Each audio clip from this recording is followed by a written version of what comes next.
بسم اللہ الرحمن الرحیم۔ السلام علیکم ورحمۃ اللہ وبرکاتہ۔ امید ہے آپ سب خیر سے ہوں گے۔ اللہ تعالیٰ آپ سب کو بہت سی برکتیں عطا فرمائے۔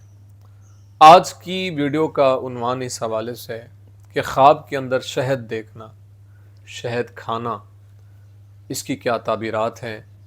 اگر آپ نے میرے چینل کو ابھی تک سبسکرائب نہیں کیا تو آپ سے گزارش ہے کہ ہمارے چینل کو فوراً سبسکرائب کریں اور بیل آئیکن کے بٹن کو دبا کے آل پہ کر دیں تاکہ ہر نئی آنے والی ویڈیو کا نوٹیفیکیشن آپ تک بر وقت پہنچ سکے۔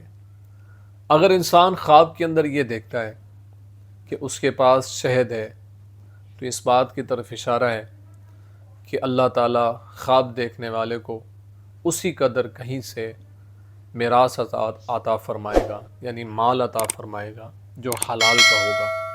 تو یہ مال حلال حاصل کرنے کی طرف اشارہ ہے۔ اور اگر انسان دیکھتا ہے کہ اس کے پاس شہد ہے تو اس بات کی طرف اشارہ ہے کہ اللہ اسی قدر اس کو علم اور دانش عطا فرمائے گا۔ اور اگر انسان خواب میں یہ دیکھے کہ اس شہد میں سے لوگوں کو دیتا ہے اور وہ لوگ شہد کھا رہے ہیں تو اس بات کی طرف اشارہ ہے کہ لوگ اس کے علم سے فائدہ حاصل کریں گے۔ اور اگر اس کے خلاف دیکھتا ہے کہ لوگوں کو شہد دیتا ہے اور وہ نہیں کھاتے تو اس بات کی طرف اشارہ ہے کہ لوگ اس کے علم سے فائدہ حاصل نہیں کریں گے۔